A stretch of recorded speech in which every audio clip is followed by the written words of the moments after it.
மக்கள் என்ன மடையர்களா? நான் கேட்கிறேன்.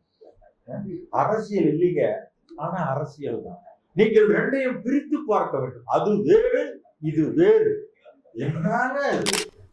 பறையர்கள் எத்தனை பேர் இருக்கிறாங்க? எடுங்க புள்ளிக்கோ. இந்த அரசை நாங்கள் கேட்கிறோம், நீங்க வெள்ளை அறிக்கை உடனடியாக வெளியிடு. என்ன நடக்குதுன்னு பார்ப்போம். எத்தனை நாளைக்கு நீங்கள் ஏமாற்ற முடியும்? எங்கள் மக்கள் எளிமையானவர்கள், வலுவற்றவர்கள், வறுமையில் இருக்கிறார்கள் என்கிற காரணத்தினால் மீண்டும் மீண்டும் எங்களை நீங்கள் அடித்துக் கொண்டே இருப்பீர்களா?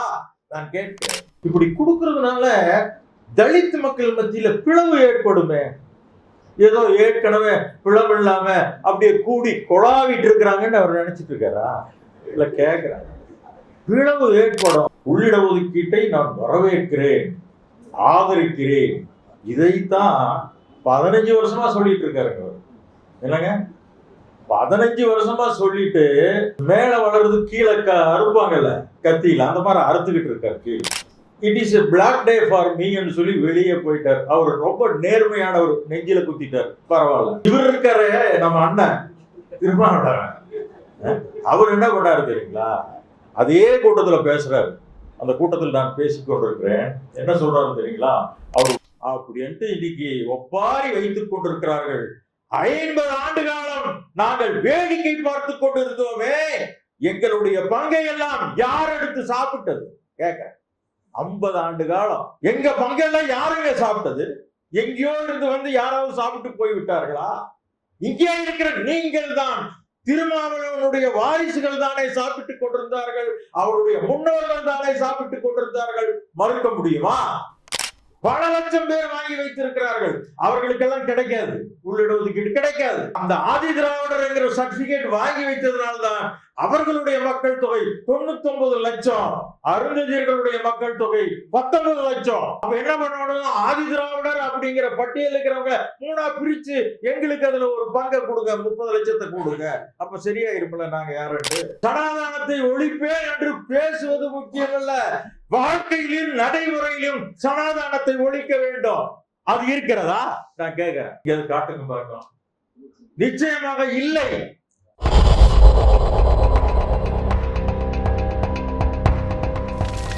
மக்கள் உரிமை பாதுகாப்பு மையத்தின் சார்பில்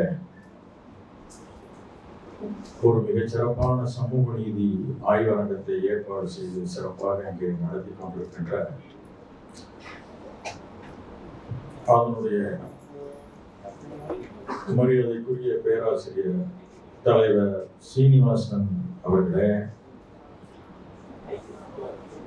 இந்த ஆய்வரங்கத்திலே கலந்து கொண்டு எனக்கு முன்னாடி இப்பொழுது பேசி விடைபெற்று சென்றிருக்கின்ற தமிழ் புலிகள் கட்சியினுடைய தலைவர் அன்புக்குரிய தோழர் நாகை திருவள்ளுவன் அவர்களே, இந்த நிகழ்ச்சியில கலந்து கொண்டு சட்டம் சமூக நீதி ஆய்வரங்க உரையை நிகழ்த்த இருக்கின்ற மாநில ஒருங்கிணைப்பாளர் மரியாதைக்குரிய வழக்கறிஞர் தோழர் வாஞ்சிநாதன் அவர்களே, இந்த நிகழ்ச்சியில மிக சிறப்பாக கலந்து கொண்டு கருத்துரை வழங்க வருகை புரிந்திருக்கின்ற மேலாள் நீதிபதி மாண்புமிகு ஹரி பரந்தாமன் அவர்களே, இந்த நிகழ்ச்சியில கலந்து கொண்டு சிறப்பித்துக் கொண்டிருக்கின்ற அனைத்து அமைப்புகளினுடைய பொறுப்பாளர்களே, தோழர்களே, உங்கள் அனைவருக்கும் முதலில் என்னுடைய வணக்கத்தை தெரிவித்துக் கொள்கிறேன். அன்புக்குரிய தோழர்களே, இந்த நிகழ்ச்சியை நாம் ஆய்வு செய்ய வேண்டிய ஒரு முக்கியமான விஷயம் என்னவென்று சொன்னால், மண்டல் கமிஷனுக்கு பிறகு ஒரு ஜட்ஜ்மெண்ட், ஒரு தீர்ப்பு இந்த நாட்டை பரபரப்பாக மாற்றி இருக்கிறது என்று சொன்னால் அது இந்த உள்ளிடஒதுக்கீடு உச்ச நீதிமன்ற தீர்ப்பு தான். இந்த தீர்ப்புல தோழர்கள் எல்லோரும், தோழர் வாஞ்சிநாதன், தோழர் நாகை திருவள்ளுவன் உட்பட துணை பேரும் என்னென்ன தீர்ப்பு என்று சொல்லி இருக்கிறார்கள். பின்னால் பேச இருக்கிற மரியாதைக்குரிய மேலாள் நீதிபதி அவர்களும் அதை பற்றி விரிவாக பேச இருக்கிறார். இதில் 4 விஷயங்கள் மட்டும்தான் அதுல இருக்கிறது. ஒன்று, உள்ளிடஒதுக்கீடு செல்லும். ரொம்ப சிம்பிள். இந்த இடஒதுக்கீடு வழங்குவதற்கு மாநில அரசுக்கு அதிகாரம் இருக்கிறது. இதுல ஏற்கனவே ஒரு தீர்ப்பு வழங்கப்பட்டிருக்கிறது. சென்னையா வர்சஸ் ஆந்திர பிரதேஷ். அந்த வழக்குல ஏற்கனவே ஒரு தீர்ப்பு வழங்கப்பட்டிருக்கிறது. அந்த தீர்ப்பு இந்த பட்டியலின மக்கள் எல்லாம் ஹோமோஜீனியஸ், எனவே இதை பிரிக்கக்கூடாது, வகைப்படுத்தக்கூடாது என்று ஏற்கனவே ஒரு தீர்ப்பு வழங்கப்பட்டிருந்தது. அந்த தீர்ப்பை ரத்து செய்து நல்லிஃபை இன்றைக்கு 1ஆம் தேதி தீர்ப்பு 7 பேர் கொண்ட அந்த ஜட்ஜ்மெண்ட் அவர்கள் வழங்கியிருக்கிறார். இவ்வளவுதாங்க அதுல விஷயம், வேற ஒண்ணுமே இல்லை. சரி, தீர்ப்பு வந்து விட்டது. என்ன பிரச்சனை? இதை எதிர்த்து தமிழ்நாட்டில் இருக்கிற மரியாதைக்குரிய தோழர் திருமாவளவன் அவர்கள் ஒரு ரிவ்யூ பெட்டிஷன் போட்டிருக்கிறார் உச்சநீதிமன்றத்தில். இவர் என்ன சொல்லிக் கொண்டிருக்கிறார்? உள்ளிடஒதுக்கீட்டை நான் வரவேற்கிறேன், ஆதரிக்கிறேன். இதைத்தான் 15 வருஷமா சொல்லிட்டு இருக்காருங்க.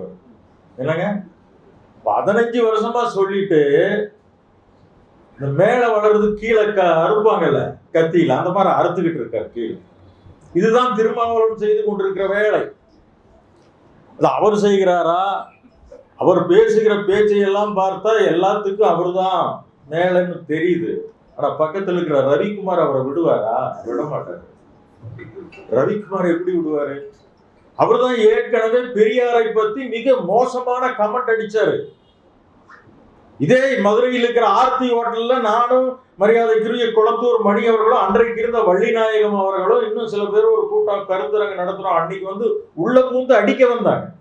எப்படி எங்களை எதிர்த்து நீங்கள் பேசலாம் என்றெல்லாம் அன்றைக்கு அட்ராசிட்டி செய்தாரு. அந்த அட்ராசிட்டி, அந்த ஆதிக்கம் இப்ப அருந்ததியர் மேல இன்றைக்கும் இருக்கிறது. நான் ஓப்பனாக சொல்கிறேன். இதுல ஒன்றும் பயப்படுறதுக்கு என்ன இருக்கு அப்படின்னா, நீங்க பேசுறபடி எல்லாமே நடந்து கொண்டிருக்கிறீர்களா? நான் கேட்கிறேன், என்ன நடந்திருக்கிறீர்கள்? உள்ளிடஒதுக்கீடு அனைத்து கட்சி கூட்டம் முதல்வர் தலைமையிலே நடந்தது. அதுல நானும் கலந்து கொண்டேன். தோழர் திருமாவும் வந்திருந்தார். 27 கட்சிகள் வந்திருந்தது. அன்றைக்கு உண்மையிலே சொல்றேன், Krishnasamy it is a black day for me என்று சொல்லி வெளியே போயிட்டார். அவர் ரொம்ப நேர்மையானவர், நெஞ்சில குத்திட்டார். பரவாயில்ல. இவர் இருக்காரு நம்ம அண்ணன் திருமாவளவன், அவர் என்ன பண்ணாரு தெரியுங்களா? அதே கூட்டத்துல பேசுறாரு. அந்த கூட்டத்தில் நான் பேசிக் கொண்டிருக்கிறேன். என்ன சொல்றாரு தெரியுங்களா? அவருடைய ஸ்பீச், ஏன் அருந்ததியருக்கு நம்ம உள்ளிடஒதுக்கீடு தரணும்? தேவையில்லையே. அவங்களுக்கு ஏதாவது ஒரு பணத்தை ஒதுக்கி ஒரு வெல்ஃபேர் ஸ்கீம் செஞ்சு கொடுத்துடலாமே. அவர் சொல்றாரு முதல் ஒண்ணு. 2வது சொல்றாரு, இப்படி கொடுக்கறதுனால தலித் மக்கள் மத்தியில பிளவு ஏற்படுமே. ஏதோ ஏற்கனவே பிளவு இல்லாம அப்படியே கூடி கொளாவிட்டு இருக்கிறாங்கன்னு அவர் நினைச்சிட்டு இருக்காரா? இல்ல, கேட்கிறாங்க. பிளவு ஏற்படும் அப்படின்னு சொன்னார். சரி, அதுவும் நியாயம் விட்டாச்சு. அடுத்தது ஒன்று சொன்னார். அதுதான் ரொம்ப என்ன, அதாவது இப்படி எல்லாம் இருப்பதனாலதான் இப்படி இருக்கு. அவர் என்ன சொல்றாருன்னா, இப்படியே நான் சொல்வதையெல்லாம் மீறி தலைவர் கலைஞர் அவர்கள் இந்த உள்ளிடஒதுக்கீட்டை வழங்கிட்டீங்கன்னா முதல் கையெழுத்து நான் தாங்க போடுவேன். எப்படிங்க, எப்படி இருக்குங்க? அயோத்திதாச பண்டிதரா ஆய்ந்து அறிந்து எத்தனை பேர் படிக்கிறோம் நமக்கு தெரியல. ஆனா அவர் அன்னைக்கே ஒன்று சொல்லியிருக்காரு. என்ன சொல்லியிருக்காரு? நாங்கெல்லாம் யார் தெரியுமா? பார்ப்பனரை விட மேலானவர்கள். பார்ப்பனர் எல்லாம் எங்களுக்கு கீழே தான். இருக்கா இல்லையான்னு போய் செக் பண்ணி பாருங்க, எடுத்து பாருங்க. அயோத்திதாசர் பண்டிதனுடைய வாழ்க்கை இது இருக்கு, தொகுப்பு எடுத்துப்பார். இப்போ சில பேர் பேட்டி நேரத்துக்கு ஒரு அம்மா கொடுக்குது, நீங்க யாருங்கன்னா நான் பாப்பாத்தியும் அந்த அம்மா நாச்சியால் சுகந்தின்னு பேரு. பாப்பாத்தியா? ஆமாங்க, நாங்க பார்ப்பனருக்கு மேல, அதனால நான் பாப்பாத்தி அங்குது அந்த பொண்ணு. அப்போ பார்ப்பனர் என்கிற தோரணை உங்களுக்குள் வந்து விட்டது, அதனால எங்களுக்கு கீழே எல்லாம் அடக்கம்தான். அருந்துகளை எம்மாத்திரம் நான் சொன்ன நீ அடங்கிக்கணும் அவ்வளவுதான் அப்படிங்கிற மனநிலை இருந்து கொண்டிருக்கிறது.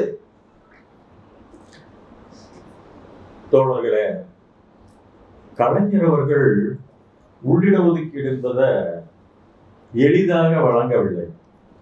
அவர் எப்படி கொடுத்தாருன்னா, ஜனார்தன் கமிஷனை அமைச்சார். ஜனார்தன் கமிஷன் அமைச்சு அது ஒரு 6 மாசத்துல அறிக்கை கொடுக்கணும்னு கேட்டார். அவரு ரொம்ப மிக நேர்மையான ஒரு மாண்புமிகு நீதிபதி அவர்கள். அவர் அந்த அறிக்கையை தயார் பண்றதுக்கு அவருக்கு வசதியெல்லாம் ஒன்றும் செஞ்சு தரலைங்க. ஒரு அறை கூட ஒழுங்கா இல்லைங்க. ஸ்டெனோ வேணும், அது வேணும், இது வேணும், டைப்ரைட் ஒன்றும் பெரிய அளவு ஒன்றும் வசதியெல்லாம் செஞ்சு கொடுக்கலைங்க. நான் அந்த பக்கம் சுத்திக்கிட்டே இருந்தேன். இருந்தாலும் அவர் சிரமப்பட்டு எல்லா வேலைகளையும் செய்து எல்லா துறைகளுக்கும் கடிதம் அனுப்புறாரு. உங்க துறைகள் எல்லாம் யார் யார் எப்படி இருக்கிறாங்க, விவரங்கள் அனுப்புங்கன்னு கேட்கிறாருங்க. தமிழ்நாட்டுல அன்றைக்கு ஒரு 144 துறைகள் இருந்தது. அனுப்புனா யாருமே பதிலே சொல்ல மாட்டேங்கிறாங்க.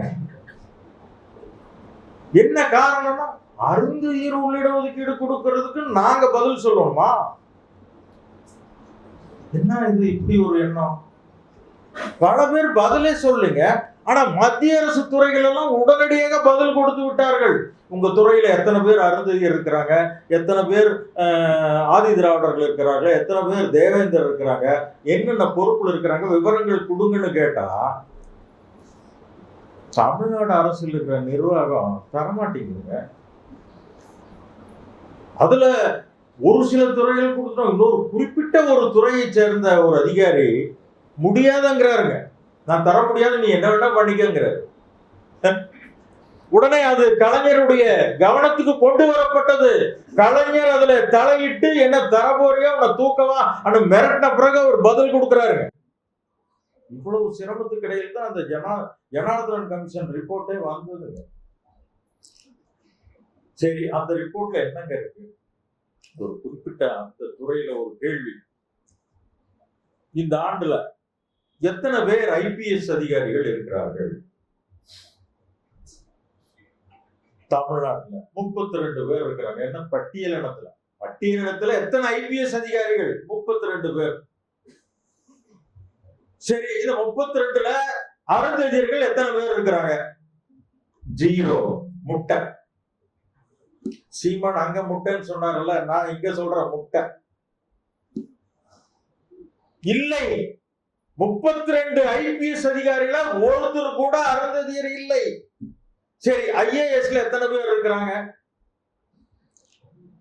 2 பேர் இருக்கிறாங்க 35 பேர்ல. என்ன நியாயம் அது? இதுதான் எடுக்கப்பட்ட தரவுகள். இதை போல, அதாவது சிடில எல்லாம் நிறைஞ்சு கிடக்குறாங்க. டில தான் யார் இருக்கிறாங்க? ஓஏ இருக்கிறாங்க, கார்டனர் இருக்கிறாங்க, தூய்மை பணியாளர் இருக்கிறாங்க. டி குரூப்ல இத்தனை பேர் இருக்கிறாங்க. சரி, அது எத்தனை இருக்கிறாங்கன்னா அதெல்லாம் 50க்கு மேல, 100க்கு மேல அந்த மாதிரி இருக்கிறாங்க. அவங்க பர்சன்டேஜுக்கு மேல இருக்கிறாங்க. அப்ப அந்த இதுல மட்டும் எல்லாரும் இருக்கிறாங்க, அதுக்கு மேல இருக்கிறது யாருமே கிடையாது. எந்த விதத்துல இது நியாயம்? ஆக ஒரு அறிக்கையை கொடுக்கிறார். அந்த அறிக்கையை கலைஞர் பார்க்கிறார். அதை பற்றி விவாதங்கள் நடக்கிறது. ஜனார்தன் கமிஷன் ரிப்போர்ட்டுக்கு ஒரு விவாதம் நடக்கிறது. அந்த விவாதத்துல கலைஞர் பார்க்கிறார். என்னங்க இது தீர்வு என்ன நீங்க கொடுக்குறீங்கன்னு கேட்கும்போது, மரியாதைக்குரிய ஜனார்தனம் அவர்கள் இது ஒரு ரோஸ்டர் முறையை கொண்டு வர வேண்டும், 200 பாயிண்ட் ரோஸ்டர் அப்படின்னு சொல்லிட்டுங்க ஒரு 4 விதமான ரோஸ்டர்களை கலைஞரிடம் காட்டுகிறார். 4 விதமான ரோஸ்டர்களை காட்டுகிறார். அதுல 2வதுல SEA இருக்கிறது அல்லவா?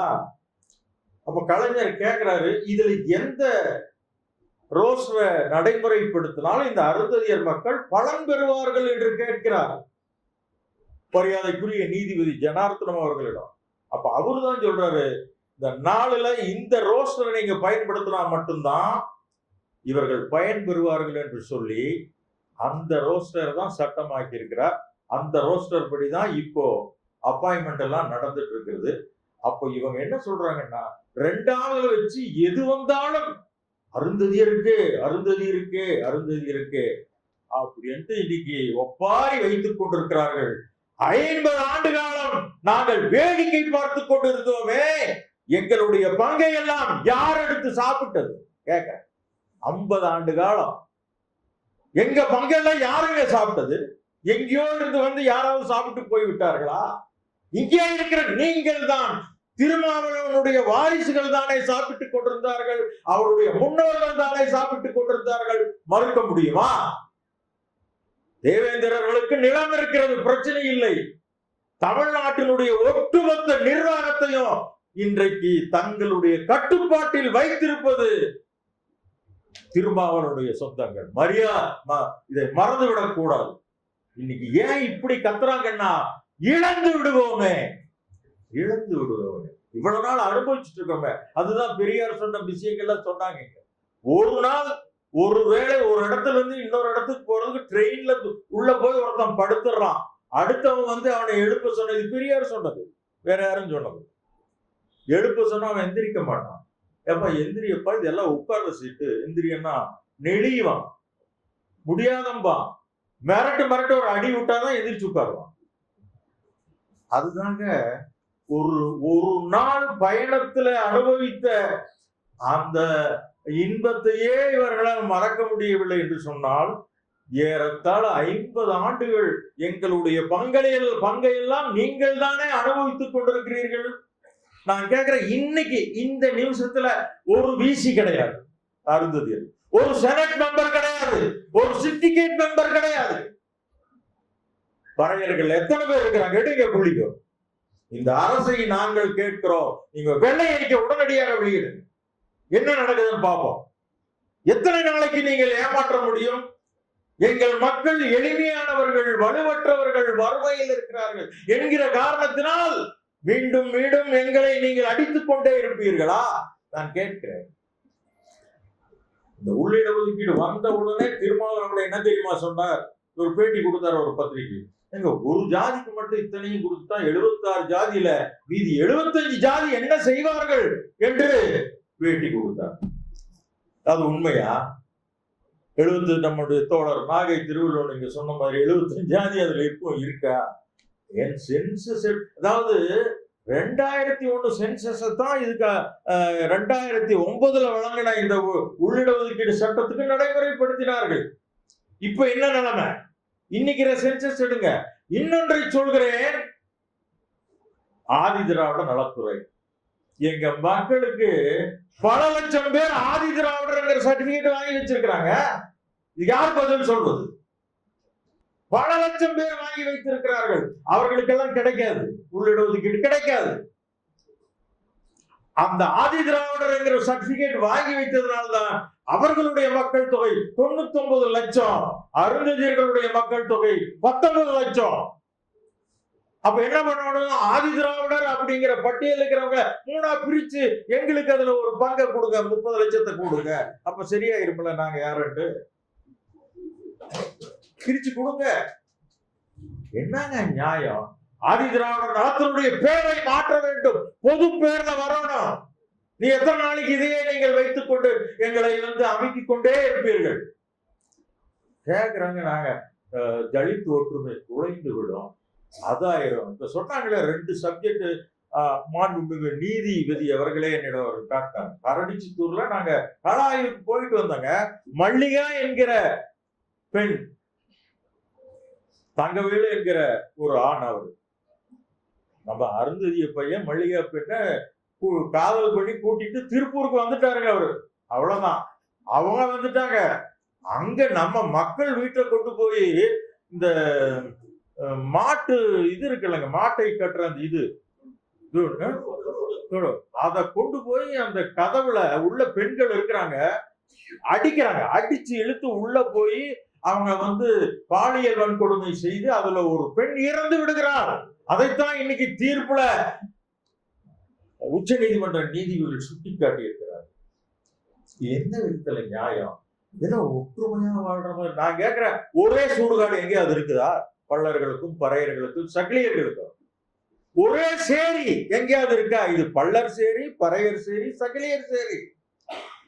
தோழர் திருமாவளவன் அவர்களை உங்களை பார்த்து கேட்கிறேன், சந்தையூர்ல ஒரு பிரச்சனை நடந்ததே, எங்கே போனீர்கள்? பதில் சொல்லுங்க. சந்தையூர்ல ஒரு பிரச்சனை நடந்தது அல்லவா? தீர்ப்பு, நீதிமன்ற தீர்ப்பு கூட அருந்ததியர்கள் செய்தது சரி என்று வந்து விட்டது.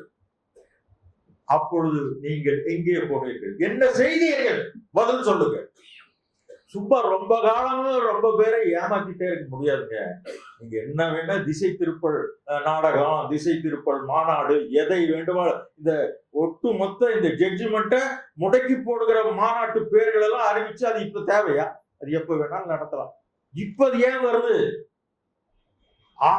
இதுலயும் பங்கு, ஆட்சியிலும் பங்கு, அதிகாரத்திலும் பங்கு. கேளுங்க, நீங்க தாராளமா கேளுங்க, கொடுத்துருவாங்க. எடுத்து உங்களுக்கு கொடுத்துருவாங்க.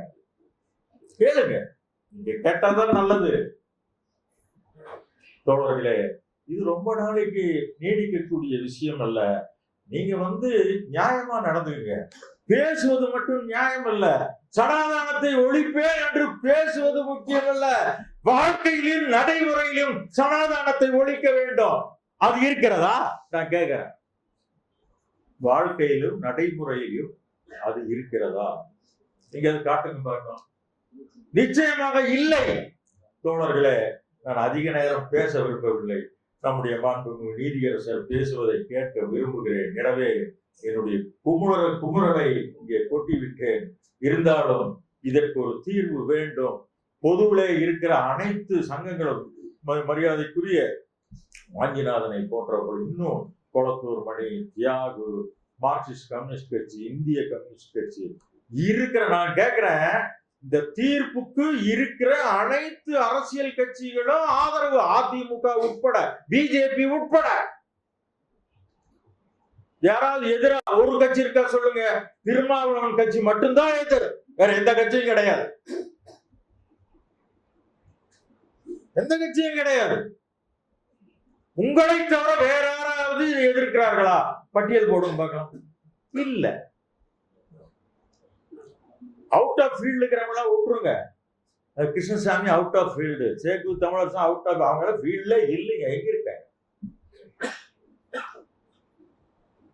ஆக அன்புக்குரிய தோழர்களே, இதை புரிந்து கொண்டு அருந்ததியர்களுடைய நிலை, அவர்கள் பாதிக்கப்பட்ட சூழல், இதையெல்லாம் நாம் புரிந்து கொண்டு அவர்களுக்கு வாய்ப்பை மீண்டும், எங்களுக்கு 6% வேணும், எங்க மக்கள் தொகை 3% போதுமா? 61 என்கிற ஒரு அரசாணையை போட்டு என்ன தெரியுமா பண்றாங்க? வெளியிடுறாங்க விளம்பரம் வெளியிட்ட உடனே அதுல தகுதி ஒண்ணு வச்சிருக்கிறான், அடுத்தது சூட்டபிலிட்டின்னு இன்னொன்னு வச்சிருக்கிறான். அந்த குழுவில கமிட்டியில ஒரு அருந்ததியர் கிடையாது.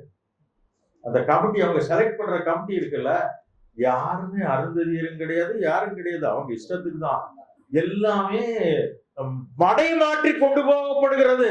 அருந்ததியருக்கு 3% இடஒதுக்கீடு கிடைக்கவில்லை.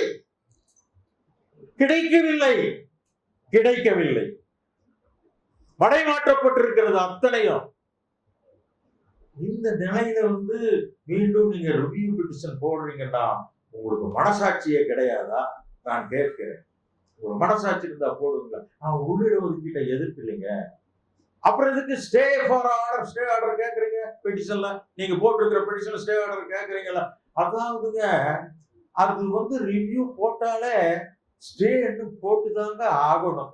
நீங்க இப்படியே டைலாக் பேசி ஆமாங்க, இது அரசியல் தான். ஆனா அரசியல் இல்லைங்க. மது ஒழிப்பு போதை மாநாடு அது அரசியல் இல்லைங்க, ஆனா அரசியல் தான். என்னங்க மக்கள் என்ன மடையர்களா? நான் கேட்கிறேன். அரசியல் இல்லைங்க, ஆனா அரசியல் தான். நீங்கள் ரெண்டையும் பிரித்து பார்க்க வேண்டும். அது வேறு, இது வேறு. என்னங்க இது? நன்றி, வணக்கம்.